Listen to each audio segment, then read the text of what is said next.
Bueno, pues yo estoy muy contento, muy contento de recibir a una persona que sabe tanto de economía, que es el licenciado José Luis de la Cruz, y al que le voy a pedir que nos comente, que nos platique, que nos diga en qué consiste todo lo que es este paquete económico, en qué consiste todo lo que es el presupuesto del próximo año para nuestro país, en qué nos conviene, en qué estamos recortando, en qué estamos apoyando, en qué estamos realmente resolviendo muchísimos problemas que tienen que ver con la pandemia, que tienen que ver con pues los problemas que hemos tenido en el decremento año con año, de que no crecemos y no crecemos y no crecemos. José Luis, mucho gusto.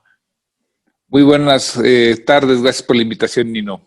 Pues me da mucho gusto que me aceptes y me da mucho gusto que podamos platicar de algo que es tan complicado para nosotros, de algo que es tan difícil para nosotros, pero que tú lo haces muy simple y muy sencillo. ¿Qué es lo que sucede cuando estamos entregando este paquete económico y qué es lo que nos va a dar para el próximo año a los mexicanos? Bueno, básicamente lo que el Poder Ejecutivo ha hecho es entregar tres documentos fundamentales para la política económica. El primero son los criterios generales, en donde en esencia lo que está planteando es su perspectiva de cómo llega la economía a este momento y sobre eso qué estrategias piensa seguir para tratar de alcanzar pues ciertos elementos de pronóstico, es decir, hacia dónde piensa que va la economía, el PIB, las finanzas públicas y qué elementos e instrumentos va a aplicar para tratar de lograr esos objetivos. En segunda instancia se presenta la iniciativa de ley de ingresos, que en esencia es cómo piensa obtener recursos el gobierno para financiar justamente el gasto, que es justamente la otra parte, que es el presupuesto de egresos, cómo va a gastar esos ingresos y con ello cómo va a buscar la consecución de esos objetivos que están en los criterios generales de política económica. Ahora, todos estos propósitos es con el fin de que salgamos adelante, porque estamos en una incertidumbre enorme todavía en estos momentos por lo de la vacuna. Estamos en estos momentos con graves problemas de que no sabemos cuándo terminará el confinamiento y si va a haber rebrotes. Una de las cosas que había dicho Arturo, el secretario de Hacienda, es que estos datos que se estaban presentando iban a ser posibles siempre y cuando hubiera vacuna, pero ya no hubo vacuna. Ahora sí hay la probabilidad de la vacuna rusa que la presentaba el día de hoy y el día de ayer Ebrard, de las aplicaciones de cómo se haría la adquisición. Pero de todas formas, como que pues no debemos de estar pensando en la vacuna como panacea para resolver nuestro problema económico y nuestra vida en el futuro. Mira, yo creo que aquí hay dos elementos previos que son fundamentales. El primero es que evidentemente la sociedad mexicana requiere la solución a problemas de pobreza, problemas de desigualdad, de falta de seguridad y en la parte económica, pues a este bajo crecimiento que nos ha llevado a un círculo vicioso en donde evidentemente México necesita encontrar salidas al mismo. El segundo antecedente, pues, es de que previo a esta pandemia, la economía ya venía enfrentando problemas, sobre todo en la parte industrial. 18 meses de caídas consecutivas antes de la crisis, hoy acumulamos 21 meses y eso también necesita atención. Entonces, en ese sentido, si bien se entiende la necesidad de contemplar que el COVID-19 generó restricciones que no sospechábamos, el cierre de la economía, no nada más en México, sino en el mundo, evidentemente que trastocó el desempeño normal de una economía que se venía debilitando. Entonces, evidentemente que a partir de esto, lo que tendríamos que estar generando es con el presupuesto y entendiendo que la parte de la vacuna es algo exógeno, algo que no está bajo nuestro control, alternativas de política económica, de negociación entre el sector público y el sector privado para atender tanto esta coyuntura como los problemas estructurales que venimos enfrentando. Ahora, los 10 gobernadores que se separaron tuvieron una reunión el día de hoy. El día de hoy ellos mencionaban que realmente los únicos afectados eran los gobiernos de los estados con este tipo de presupuesto, porque les afectaba directamente a ellos, ya que el Producto Interno Bruto, bueno, pues se lo quedaban y se lo repartía el gobierno federal a todos por igual, y entonces todo lo que ellos recababan no servía absolutamente para nada, y esa fue uno de los gritos de apoyo y de ayuda que le solicitaron a Olga Sánchez Cordero. Bueno, yo creo que aquí los gobernadores, por una parte, tienen razón en el sentido de que su presupuesto se encuentra en realidad amarrado a lo que suceda con la federación, pero esto es fruto no de la coyuntura. La ley de coordinación fiscal, es decir, el esquema institucional que ha operado en México durante los últimos años, en esencia lo que justamente plantea es de que los ingresos que se captan en los estados se acumulan en la federación, la mayor parte de ellos, hay algunos como el predial, la tenencia, el agua, que lo recaudan y se quedan en los estados, pero la gran parte llega a la federación y la federación los redistribuye en función de los criterios que están delineados en esta ley de coordinación fiscal. Entonces, al final de cuentas, si queremos hacer una nueva redistribución de esos ingresos, se tendría que modificar esa ley, ese pacto fiscal, algo que no va a ocurrir en el corto plazo.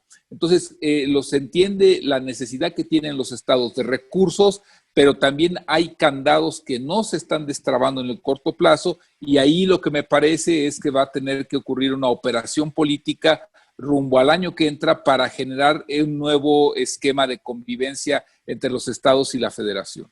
Ahora, esta generación de empleos, ¿cómo se va a dar? Vamos a hacer un pacto de que nos resuelva nuestro problema.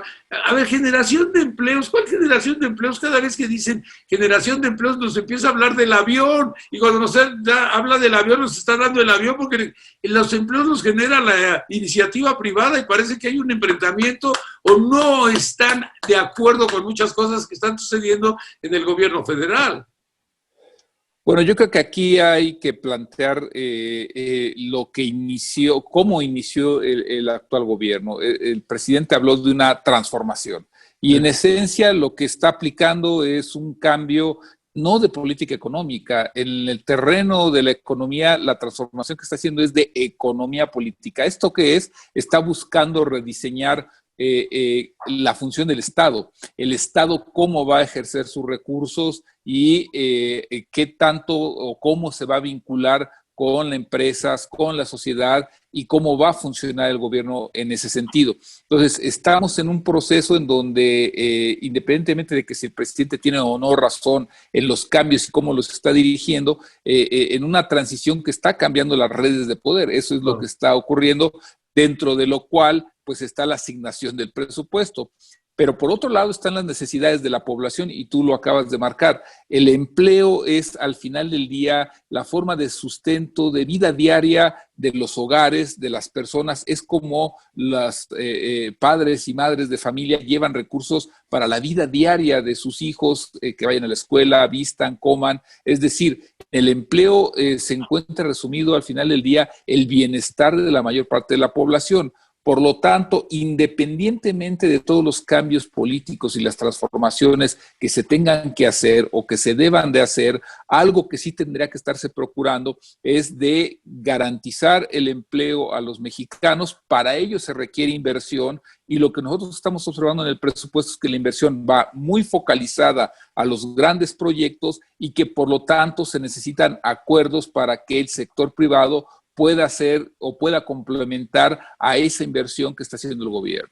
Ahora, aquí hay algunas situaciones que estamos viviendo con mucha preocupación. Es cuándo me va a tocar a mí el empleo, cuándo voy a percibir el dinero en mis bolsillos, cuándo voy a tener toda esa seguridad social, esa seguridad económica, hasta cuándo va a llegar. Porque se perdieron muchísimos empleos y si nos damos cuenta para que podamos rescatar y reportar todos estos nuevos empleos, pues va a llevar mucho tiempo. Yo veo la industria automotriz, que ayer platicabas tú con él sobre esto, y bueno, pues realmente el tratado pues habla de un determinado número de vehículos que vamos a enviar al extranjero y es punto, a los Estados Unidos y a Canadá, pero aquí el problema es que todo es de ellos, nosotros somos la maquila, no servimos para nada porque no le estamos poniendo absolutamente nada de nuestra parte, de que todo es maquila, parece que es a lo que nos vamos a dedicar, es a lo que vamos a estar, y la industria automotriz aquí en la Ciudad de México y en el país y en la República Mexicana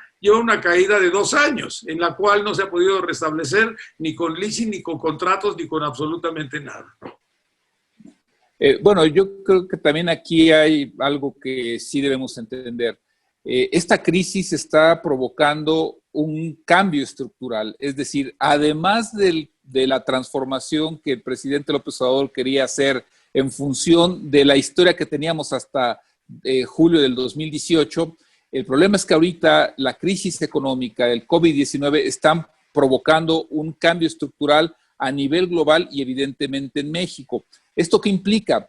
Que esta caída de la economía, en donde durante algunos meses, por ejemplo, en la parte industrial hemos caído 29, 30%, el segundo trimestre del año el PIB cayó 18.7%, algo históricamente, pero en el lado negativo, evidentemente que está cambiando la estructura social y productiva de México. ¿Esto qué implica? Que al final del día muchos de los pendientes históricos que teníamos, como generar empleo y empleo de calidad, difícilmente se van a resolver en el corto plazo. Por eso el presupuesto creo que tuvo que ser más ambicioso en materia de infraestructura y por eso me parece que el gobierno tiene que impulsar un acuerdo con el sector privado para tratar de que sea el que invierta y genere ese empleo que los mexicanos necesitan. Sin embargo, este cambio estructural, estas modificaciones, por ejemplo, lo que bien mencionas en el sector automotriz, pero que también está ocurriendo en la aeronáutica y también a todas aquellas empresas que están teniendo que decidir si se van a China, si se regresan de China, si vienen a México o van a otro lugar del mundo. Esos cambios lo que implican es que van a tardar varios años en que México y otros países puedan recuperarse y esto, la mala noticia es de que lo que implicará es de que vamos a necesitar un esfuerzo de por lo menos entre 4 y 5 años para volver a reencauzar la economía. El secretario de Turismo toca muy a menudo un tema. ¿Qué vamos a hacer en la industria turística si tenemos un sinnúmero de habitaciones? Bueno, pero pues no llegan los turistas, porque no vienen los turistas, porque no los dejan venir, porque nos ponen o nos dicen en los Estados Unidos que no viajes a México, por lo que sea. Pero la otra, que esta es la más complicada y la más difícil, con tener el 30% en los hoteles, no sacamos los gastos. Tener 30% en la industria gastronómica, no sacamos los gastos. Y tenemos una industria gastronómica pues muy competitiva con el mundo. Entonces, hemos ido perdiendo todo esto en el sector turismo. Pero tenemos dos aspectos, que es Acapulco y que es Cancún. Cancún, pues son los Estados Unidos. Acapulco, pues puede ser México o el entorno de mexicanos que puedan ir hacia allá. Tampoco están yendo. Entonces, pareciera que todo lo que es la industria turística, que generaba mucho dinero, dejó de generarlo. ¿Y cuánto tiempo vamos a permanecer así? Vamos a llegar al final de año y no vamos a hacer absolutamente nada, no va a pasar absolutamente nada. Y algo que ha venido sucediendo también en todo lo que es la industria, pues digo, del calzado, del vestido, la gente no está comprando, la gente no está comprando electrodomésticos, la gente no está comprando muchas cosas y la gente no está viajando. Ojo, como que se nos amontonó todo, ¿no, José Luis? Bueno, la recesión, a final de cuentas, el problema de cualquier crisis, de una recesión, es que erosiona las condiciones tanto productivas de empleo como sociales. Lo que estamos viendo ahorita es la consecuencia de esa recesión. A mí me parece que por eso la estrategia que se tuvo que haber implementado, no nada más con el COVID-19, sino desde el año pasado, era tratar de evitar que ocurriera la pérdida de empleo para justamente conservar el poder adquisitivo en alguna proporción de una mayor cantidad de mexicanos y que entonces algunos de los sectores que bien mencionas, llámese consumo, llámese compra de bienes, de servicios, pudiera seguir funcionando en niveles por arriba de los mínimos. Eso no ocurrió. El confinamiento causado por el COVID-19, que ahorita ya es parcial, pero que hay sectores que todavía siguen operando a la mitad y algunos todavía no pueden abrir, como son bares, como son centros de entretenimiento, pues evidentemente que lo que están enfrentando es un escenario en donde difícilmente van a encontrar una solución en este momento. Por eso creo que el presupuesto tuvo que haber presentado la determinación de sectores estratégicos que sí puedan funcionar y cómo esos pueden ser implementados y atrayendo lo hecho en México, es decir, insumos intermedios para tratar de que en función de esos sectores estratégicos la economía siguiera funcionando al menos parcialmente y con ello lograr una reactivación un poco más vigorosa. Aparecen muchos letreros en toda esta zona que tú la conoces muy bien. Se vende la casa, se vende esta casa, se vende este departamento. Pareciera como que pues es el momento difícil, es el momento complicado, es el momento en que te tienes que deshacer de todo lo que tienes. Mira, tomemos un dato del A presupuesto. ver, tú dime. El crecimiento económico estimado para este año de menos 8% y el del año que entra de 4.6 van a convivir con crecimientos de 2.5 en promedio en los siguientes años hasta acabar el sexenio. Si tú sacas el promedio de la administración, lo que la Secretaría de Hacienda está esperando es un crecimiento promedio de 0.7%. Si nos remontamos a la historia reciente de México, ese crecimiento solo lo habríamos visto en la época de Miguel de la Madrid. Como podremos recordar, en aquel periodo que fue la década perdida, pues justamente la consecuencia fue que muchos de los mexicanos no tuvieron recursos para mantener su nivel de vida, y lo que estás hablando ahorita de venta de casas, venta de automóviles, venta de los bienes que se habían adquirido, pues fue una constante. Eso se corre el riesgo de que se vuelva a repetir, y evidentemente es por ello fundamental reactivar la economía con otros mecanismos. Yo creo que esto va a ser muy difícil, pero tú nos lo explicas muy bien. Ocurría en alguna ocasión que vino ya como presidente de la OCDE, lo invité a mi programa y empezó a platicar de sus experiencias como secretario de Hacienda. Y decía, mira, mi último año como secretario de Hacienda crecimos al 7%. Cosa inaudita, Nino. En un año, 7%, México al 7%, habíamos crecido y perdimos las elecciones. Así de mal. Sí. Sí, perdieron y ganó Fox. Pues mira, yo creo que aquí hay un elemento que sí debemos considerar. Probablemente el desgaste que en aquel momento había vivido el PRI, pues, que era el partido en el poder, al final del día se había empezado a observar desde 1994, la elección intermedia del 97, donde pierden el Congreso y pierden la Ciudad de México por primera vez. Yo creo que lo que estaba mostrando era un agotamiento de la sociedad que no pudo ser revertido por la parte económica, por los logros económicos de los últimos 3 años del presidente Zedillo. En estos momentos probablemente ocurra lo contrario, en donde la solidez política del presidente López Obrador, al menos lo que muestran las encuestas, es que le ayuda a compensar pues los resultados muy poco favorables que hay en la parte económica. Entonces, esta es una ecuación en donde además está la parte social y en donde creo que el año que entra vamos a tener una primera aproximación si estos resultados económicos son de alguna forma tan fuertes como para minar la fuerza política del presidente. Desde mi punto de vista, al menos para el año que entra, creo que la parte política va a acabar pesando más que la económica.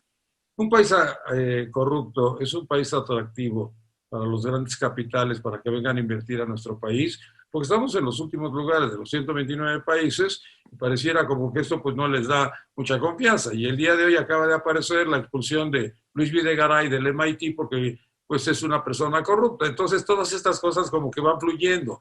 También todo lo que va pasando y lo que va sucediendo con los que nos van a extraditar. Cuando llegue Duarte, pues va a ser noticia nacional de que obviamente les estamos extraditando a un delincuente, a un corrupto. Eso lo podría decir en cualquier momento Trump y lo puede utilizar hasta como medio para ganar votos. Así es, digamos, ahorita la agenda es muy compleja. Yo a lo que acabas de mencionar le agregaría un punto más. Hace un par de semanas, Joe Biden, lo que mencionó en su programa económico es, va a generar empleos, pero en Estados Unidos. Va a generar un gran programa de apoyo económico para recapturar las manufacturas hechas en Estados Unidos. Va a generar un programa para tratar de desvincularse, de reducir la dependencia que tiene con China. Está planteando menos acercamientos multilaterales porque dice que no le han sido favorables a Estados Unidos.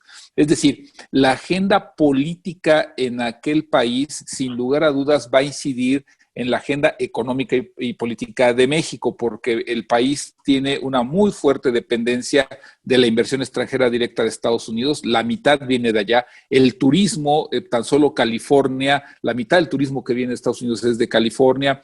Es decir, ya no hablemos del sector financiero. Entonces, en ese sentido, la agenda política no nada más nacional, sino internacional, va a acabar incidiendo en el desempeño de una economía en donde, desde mi punto de vista, el esfuerzo que tiene que hacerse en la parte presupuestal, pero sobre todo de acuerdos con el sector privado al interior de México, pues todavía debe ser mayor. Bueno, pues algo para concluir, algo que nos deje un mejor sabor de boca, pero sin que nos engañes, sino que nos digas también la verdad, como lo has dicho siempre. Mira, yo creo que al final del día yo sí coincidiría en parte con los criterios que está teniendo el gobierno en su presupuesto. El año que entra, me parece, salvo que el COVID se exacerbe o ocurra algo igualmente raro, creo que México va a crecer. Y coincido en que ese crecimiento no nos va a alcanzar para reponer probablemente ni la mitad de lo que perdimos este año. Pero en realidad, a partir de eso, México va a tener que encontrar nuevas fórmulas, nuevos acuerdos, y yo lo que esperaría es de que una vez que toquemos el fondo, no económico, porque ese ya estamos en él, sino ahora político y social, se puedan generar acuerdos para volver a tener una agenda que vea sobre todo el empleo, la inversión que se necesita y tener, por lo tanto, estos motores que México requiere. Muy bien, José Luis de la Cruz, muchas gracias. Pero de verdad, muchas gracias por habernos acompañado. Muchas gracias por aceptar platicar contigo. Gracias por la invitación y un gusto. Igual, un abrazo.